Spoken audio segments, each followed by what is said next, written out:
often underrate and underestimate how important it is to breathe.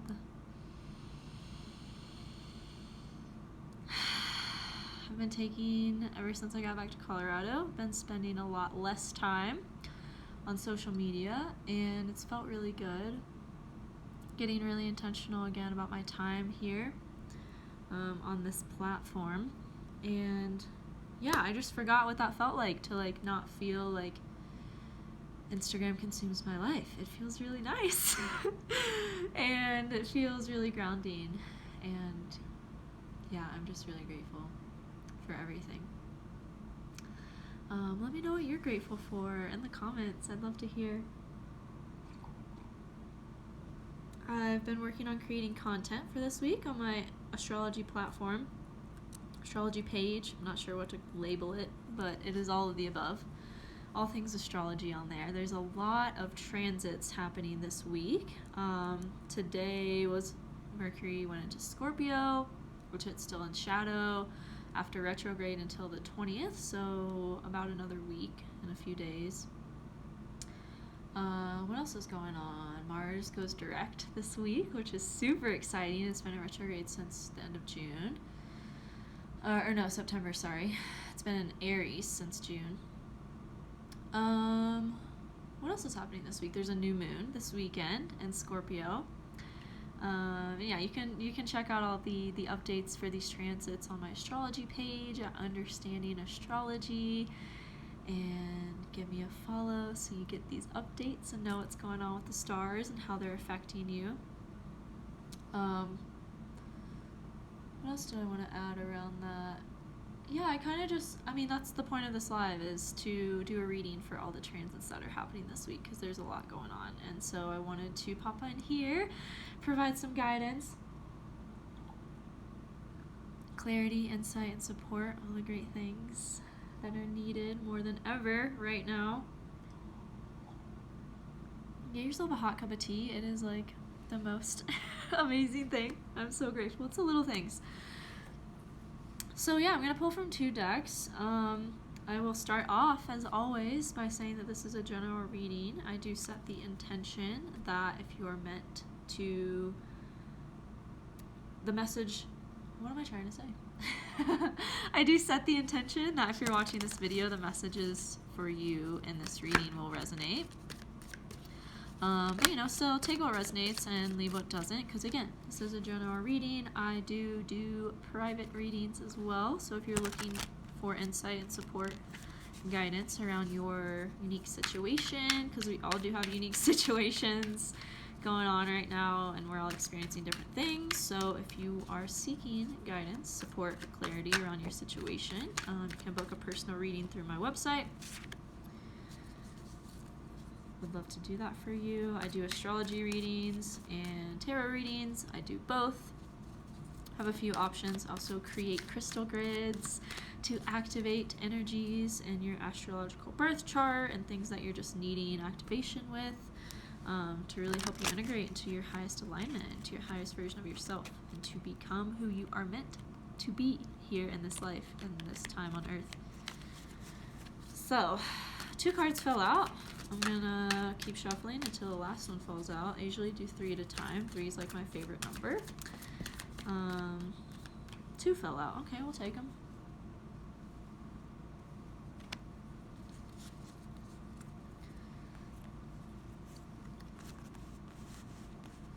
Alright, and then I'm going to pull from my Oracle deck as well, but I'm going to read these cards first that fell out, and then we'll finish off the reading with Oracle deck. I love this Oracle deck so much. Starseed Oracle. I love Rebecca Campbell's books as well. If you haven't checked them out, she has amazing books.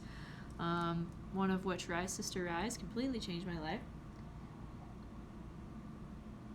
Anyways, yeah, let's dive into the reading. So the subconscious message for today is the Ten of Pentacles. And the Ten of Pentacles is about happy endings. It is about building building what you want to cultivate. And I posted today about, are you creating your dreams? Are you penetrating, perpetuating your fear? The Ten of Pentacles really calls us to create our dreams and to bring those dreams into reality. It's a completion. The 10 in tarot signifies completion. It signifies like endings and new beginnings, which there are some new beginning energy here in this reading, which I'll get to in a second. But the Ten of Pentacles is really just about creating a sense of support. It's earth energy. It's creating things that will help you ground, things that will help keep you stable, building a family, if that's something that you're working on calling in or cultivating right now. This is the card of that. As you can see, these people are just like happy, and they have, they have their kid, they have their dog, they have like their whole family here living with them. And so that's really what this card is about, is creating that family structure, creating a sense of community within your family, and creating your ideal and dream home.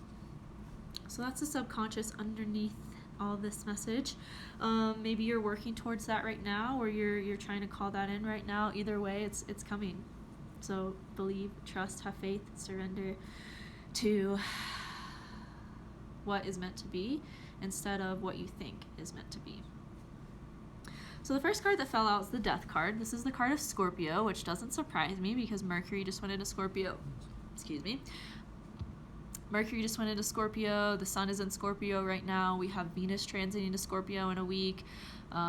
There's a lot of Scorpio energy right now that's calling us inward, that's calling us to further transform, that's calling us to really align with our passions and really align with our intuition and with our psychic gifts. And so the Death card to me really signifies endings. It signifies transformation. It signifies starting over. It signifies letting things die that don't serve us, so we can call in what really does, and we can further align with that highest version of ourselves and really call that in and really cultivate that with ease, with trust, with surrender, and with passion and with intensity and with emotional depth. That's the sign of Scorpio. It's just all about emotional depth, about diving deep, getting to the truth of things, getting to the root of things, really not letting anything hide, not letting anything stay at the surface, not letting anything that's at the surface hold us back, not letting anything that's on the surface like illusion us, or this with everything going on right now in the United States with the election, there's a lot of illusionment. There's a lot of things that appear to be a certain way but aren't really underneath. And that's very much Scorpio energy, is like, how can we bring the things to light that are underneath the surface that nobody really sees but that are still there? And how can we push through that illusion? How can we break through that illusion to really see the depths of the situation and to really uncover the truth? That's Scorpio, is how can we uncover the truth and use that to really transform it, to come into a greater sense of being, to come into more alignment with our passion, with our emotion, with our psychic gifts, our psychic abilities, with our intuition, with the things we know deep down inside to be true but don't appear that way on the surface. And Scorpio is really about breaking that ice, breaking through that surface to getting really deep into it. And shedding light on that truth, bringing that to the surface and speaking that with passion, with intensity. And I think I was watching a video earlier today by Deborah Silverman, and she was saying that the moon is in Scorpio, or the moon is in Virgo right now, and with the sun in Scorpio, it's kind of these two signs coming together that are like no bullshit. Like, they don't allow any bullshit to stay at the surface. They really, and Scorpio kind of is a misunderstood sign in a lot of ways, because a lot of people think they're fire signs because they're passionate, they're intense, but really there's that water that's underneath that, the really emotional depth, really intuitive, and really Scorpios are natural born healers, and at their highest, that is their expression. And so how can we really cultivate that energy right now? And instead of keeping things surface level, instead of keeping us this illusion to perpetuate, how can we break through that illusion and really choose to see what's underneath, to let what's underneath like be shed light on, to let what's, I don't even know if that made sense, but to shed light on what's underneath so that we can let it die and rebirth something even better from that. Next card that came out is a fire energy. I can't words right now. I don't know if you can tell, but it's hard for me to words right now. I don't know what's going on. Anyways, Knight of Wands, second card that came out. This is fire energy, like I said, Aries, Leo, Sagittarius. This is like us moving forward, and again, it's like diving deep into what's underneath, into what we like know to be true in our bodies, and really awakening that with passion, with integrity, with intention, with using our intuition to guide us, and we're not listening to the ego, the things that our mind wants to tell us. And this is like the Knight of Wands is the fastest moving knight in the deck. It's fire energy. It moves quickly. Oh, thanks, Sarah. Thanks for joining.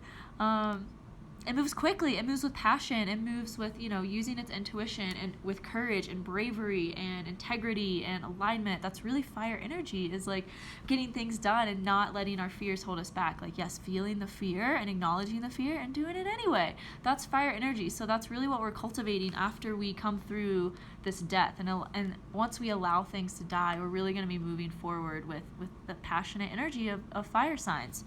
And so really, like, how can you cultivate that more in your life right now? How can you really align yourself more with your passion, with your courage, with your bravery, with that passionate fiery energy? Last cards that came out are the Page of Pentacles and the Seven of Swords. So this to me signifies we are coming into higher alignment with the rainbows here.